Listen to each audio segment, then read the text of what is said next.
তোমার তোমার জন্য নাস্তা বানাইতেছি ছাত্র। তুমি যদি ডিস্টার্ব করো না তাহলে কিন্তু খবর আছে, ম্যাডাম কিন্তু একদম অস্থির হয়ে দিতেছে তোমার জ্বালায়।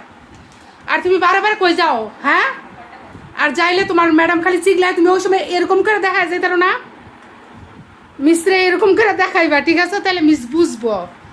মিস তো তোমার জ্বালায় পাগল হয়ে যেতেছে গা, তোমার জন্য নাস্তা রেডি করতেছি, ঠিক আছে? আর আরেকজন ওই যে শুয়া শুয়া দেখেন কি করে, ট্যাপ দেখে শুয়া শুয়া। আর উনি নাস্তার অর্ডার দিছে, মিসের নাকি রেখে রেখে একটু পরে পরে জায়গা। তো এখন শিখাই দিয়ে গেলাম যে এরকম করো, তাহলে মিস বুঝতে পারবে যে তোমার একটু পরে পরে কেন যাও। আর নাস্তা বানাইতেছে কি দেখে যান। কি করতাম কন, একটা সেগুন কাটলে এতক্ষণ বই আসছিলাম, হেন একটা সেগুন কাঠের একটা লাড়ি আছে, এটা নিয়ে বইয়া রয়েছি। মনে করেন যে মাইয়াটা পড়াইতে গেলে মাইয়াটার জ্বালাইয়া যা তা অবস্থা। স্বাভাবিক বেড়ে কোনো মানুষ সুস্থভাবে পড়াইতে পারতো না, এত জ্বালায়। এইমাত্র ডালটা করলাম, কইরা এই চুলাতে রাখছি, কারণ হচ্ছে কি বিকালের নাস্তা না দিলে আরও পাগল বানালায়, ঠিক আছে? বেশি করে ধনিয়া পাতা দিয়ে দিছি আর সব ধরনের মশলা দিয়ে ডালটা করছি এইমাত্র, ঠিক আছে? বিকালের নাস্তাটা একটু রেডি করে দিই। নাস্তা বলতে গেলে কি, এই যে বুটের ডালটা করছি, একদম সেই সুন্দর একটা গ্রান বাড়িছে। আর একটু রুটি বানাই দিয়ে চাইছিলাম যে একটু রুচি বাজে দেবো, না দরকার নাই, তেলে মেলের দরকার নাই, তেল ছাড়া জিনিস খাওয়াই তো ঠিক রাখতারি না।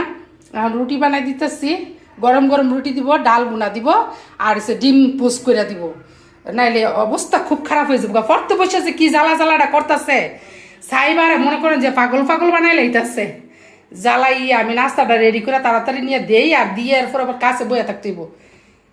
এই মিস, এই যে আপনার খাবার, আপনার ছাত্র ঠিক মতো আছে তো নাকি?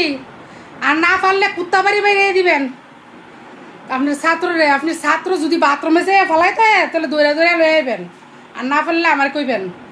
2-3 বার করে বাথরুমে যাইয়া আধা ঘন্টা 1 ঘন্টা, কি ব্যাপার? একের ছাত্র এমন ছাত্র বাথরুমে যায় লুকায়, বুঝছেন নি? ফরসাবের নাম কইয়া যায় আধা ঘন্টা বইয়া থাকে, পরে দৌড়ে আনন্দ লাগে। আর এই যে ছাত্রর মা দেখেন, এই যে দেখছেন, এটা লইয়া বইয়া থাকি এই জায়গায়। এরপরে মনে করেন যে ছাত্রের পড়া হয়। আর মিসের খাবার দাবার এইভাবে রেডি করলে আর মিস একটু মনে করেন যে খাইয়া দাইয়া, ওই যে এমন ছাত্র থাকলে মাথা মতো নষ্ট হয়ে যায়। তো এমন করে মনে করেন যে নাস্তা মাস্তা রেডি করে দেই, খাইয়া দাইয়া আর পড়ায় ইচ্ছা মতো, ঘন্টার পর ঘন্টা পড়ায়। এই যে পিচ্ছি বুড়ি, কেন ডিম পোস্ট করছে, গরমে চুলার কাছে যাওয়া জানা, এত গরম। তাড়াতাড়ি করে ছাত্রের বাপের জন্য আবার 2টা রুটি রেখে আইছি, যদি খাইতে চায়। ছাত্র তোমার আব্বু যদি আবার খাইতে চায়, এই কারণে রেখে আইছি। আয়সা যদি আবার কাছে রুটি থাকলে তো ভালোই তো, এই কারণে। আর এই যে পিচ্ছি খান, বসে বসে বসে বসে খেয়ে নাও। এই যে দেখেন ডাল দিচ্ছি, ডিম পোস্ট করছি, দেন না ডিমের অবস্থা কি সেরা বেড়া হয়ে গেছে। চুলার কাছে যাইতে আমার মন চাইতেছে না কয়দিন ধরে। গরম গরম খাইয়ে আর ফরফরান শুরু করেন মিস, এই কথা। আর যদি বাচ্চারা কথা না শুনে এরকম একটা দিলে আশেপাশে থাকবেন, দেখবেন পড়া পড়তো না, ওই আর ওই দিক দিয়ে যাইব।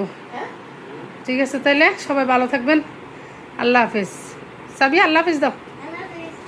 বিকালের নাস্তা রাত্রের রান্না একসাথে করে নিলাম, বিকেলে নাস্তা বানাই দিলাম, খাইলো। এখন আবার রান্না করতেছি, এই জায়গায় এসে রাত্রের রান্না। এখন ভাত বসাই দিয়েছি রাইস কুকারে, আর এদিক দিয়ে হচ্ছে কাসকি মাছ, একটু ভিজা ভিজা করে করলাম কাসকি মাছগুলা, ধনিয়া পাতা উঠিয়ে দিচ্ছি, কড়া শেষ, চুলা অফ করে দিব। এরকম করে রান্না করলে অনেক পছন্দ করে শাবাবের আব্বু। আর এদিক দিয়ে চিংড়ি মাছ দিয়ে বেগুন দিয়ে রান্না করলাম, একটু ঝোল ঝোল করে করলাম। এই যে আজকে রাত্রের খাবার, সাথে দেখাইলাম হচ্ছে বিকালের নাস্তা। ঠিক আছে, রাত্রের রান্না শেষ, এখন খাওয়া দাওয়া করবো সবাই। রাইস কুকারও ভাত হয়ে গেছে গরম গরম।